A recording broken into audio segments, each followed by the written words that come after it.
पाणी टंचाई निवारणार्थ राबवलेल्या ग्रामीण पाणीपुरवठा योजनेत 6,75,000 रुपयांच्या भ्रष्टाचारावर थेट न्यायालयाने शिक्कामोर्तब केले.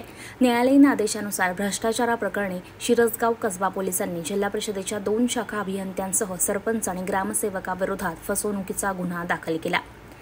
वर्ष 2018 मध्ये ग्रामपंचायत कुऱ्हा देशमुख येथे पाण्याची भीषण टंचाई निर्माण झाली होती. तिकडे ग्रामपंचायती अंतर्गत 15 लाख रुपये खर्चून तात्पुरती पाणीपुरवठा योजना राबवण्यात आली होती. या योजनेमध्ये 4ही आरोपींनी 6.75 लाख रुपयांचा भ्रष्टाचार करून शासनाची फसवणूक केली तथा पैशांचा अपहार केल्याची तक्रार जिल्हा परिषदेकडे करण्यात आली होती. त्यावर जिल्हा परिषदेने चौकशी समिती देखील स्थापन केली. समितीने चौकशी अहवाल अंती त्यात आर्थिक अपहार झाल्याचा निष्कर्ष देखील काढला होता. सदर प्रकरणातील भ्रष्टाचाराबाबत मुंबई उच्च न्यायालयाच्या नागपूर खंडपीठात 2023 मध्ये याचिका दाखल करण्यात आली होती. त्यावर न्यायालयाने 19 मार्च 2024च्या आदेशाने संबंधितांवर गुन्हा दाखल करण्याचे आदेश जिल्हा परिषद ग्रामीण पाणीपुरवठा विभागाला दिले. त्या आधारे न्यायालयीन आदेशावरून जिल्हा परिषदेचे उपकार्यकारी अभियंत्याच्या लेखी तक्रारीवरून शिरसगाव कसबा पोलिसांनी ग्रामीण पाणीपुरवठा विभाग अचलपूरचे शाखा अभियंता विजय झटाले, दीपक डोंगरे यांच्यासह कुऱ्हा देशमुख येथील सरपंच सविता कडू आणि ग्रामसेवक SM भांडे यांच्या विरोधात फसवणुकीचा गुन्हा दाखल केल्याने जिल्हा परिषद वर्तुळात मोठी खळबळ उडालेली आहे. पोलीस स्टेशनमध्ये एक तक्रार नोंदण्यात आली जिल्हा परिषद मार्फत. काय नेमकं कारण होतं, काय सांगा?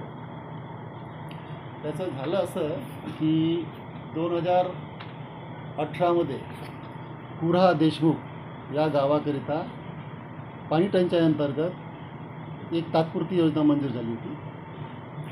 तिची किंमत अंदाजे 15 लाख रुपये होती. योजनेचं काम वगैरे झाले.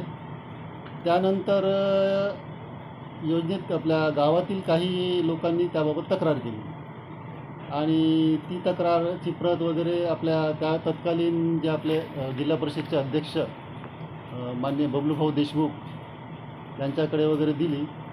त्याच्यामुळे मान्य अध्यक्षांनी याबाबत लवकरात लवकर कारवाई करण्याचे निर्देश दिलेत. त्या अनुसरून जिल्हा परिषदने श्री अनुप खासबागे उपविभागीय अभियंता चांदूर रेल्वे यांच्या अध्यक्षतेखाली 3 सदस्याची समिती स्थापन केली आणि त्या समितीने प्राथमिक चौकशी केली. त्यात असं निष्पन्न निघालं की 6,75,000 जवळपास 6 एक प्रकारचा अपहार हे निश्चित झालं. त्यावर तत्कालीन कार्यकारी अभियंता आणि तत्कालीन CO madam Manisha Khatri madam यांनी हे केलं, म्हणजे त्याला मान्यता दिली आणि त्याच अनुसरून आपण त्यावेळेस तक्रार पोलीस स्टेशनला सुद्धा तक्रार दिली होती. 5/9/2019 मला वाटते तारीख आहे. मात्र शिरसगाव पोलीस स्टेशनने त्यावेळेस जे तक्रार म्हणजे ज्यांच्या विरोधात तक्रार होती त्यांनी ते इंडस्ट्रियल कोर्टात स्टे घेतलेला आहे आणि हायकोर्टात केस दाखल आहे. या कारणास्तव त्याच्यावर काही कारवाई केली नाही. मात्र त्यानंतर जे तक्रारकर्ते होते ते हायकोर्टात गेले. हायकोर्टाने 19 मार्च 2023ला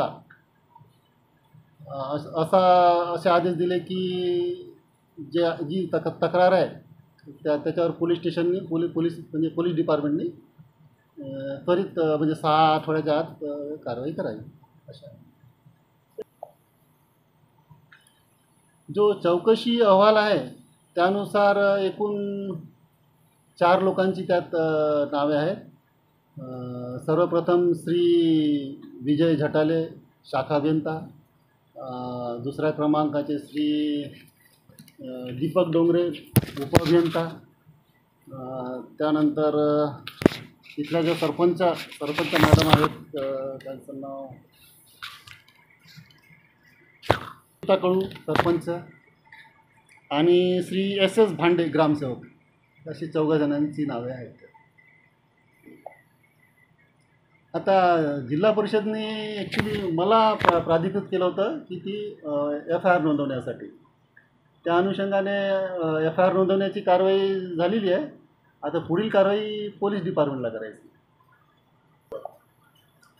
मी जितेंद्र गजबे, उपकार्यकारी अभियंता, ग्रामीण पाणी पुरवठा विभाग, जिल्हा परिषद अमरावती.